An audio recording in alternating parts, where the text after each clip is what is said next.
2 Corinthians chapter 12. I must go on boasting.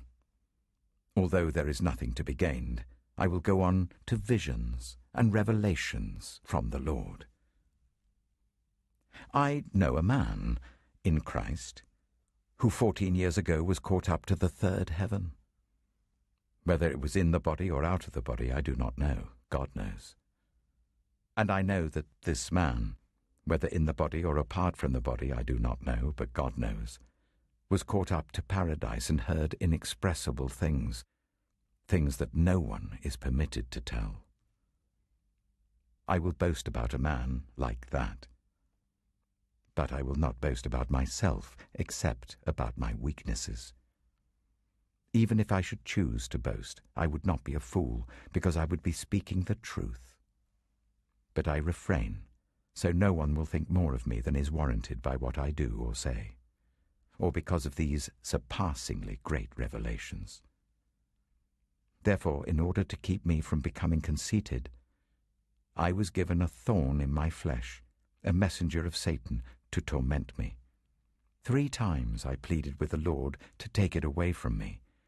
But he said to me, "My grace is sufficient for you, for my power is made perfect in weakness." Therefore, I will boast all the more gladly about my weaknesses, so that Christ's power may rest on me. And that is why, for Christ's sake, I delight in weaknesses, in insults, in hardships, in persecutions, in difficulties.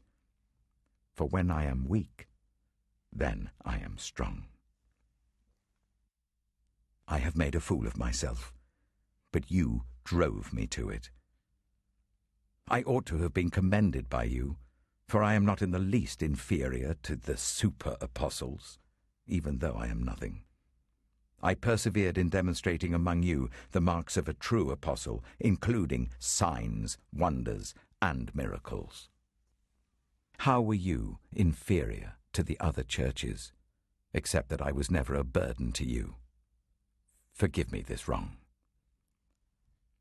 Now I am ready to visit you for the 3rd time, and I will not be a burden to you, because what I want is not your possessions, but you.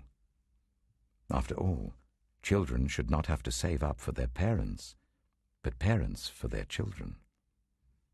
So I will very gladly spend for you everything I have and expend myself as well.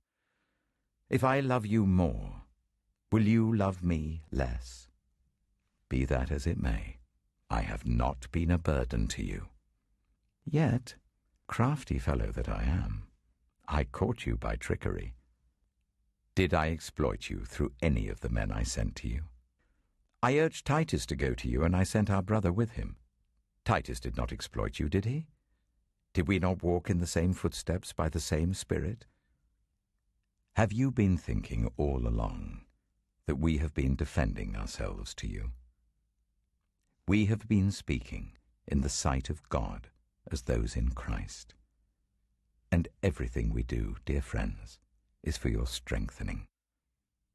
For I am afraid that when I come, I may not find you as I want you to be, and you may not find me as you want me to be. I fear that there may be discord, jealousy, fits of rage, selfish ambition, slander, gossip, arrogance, and disorder.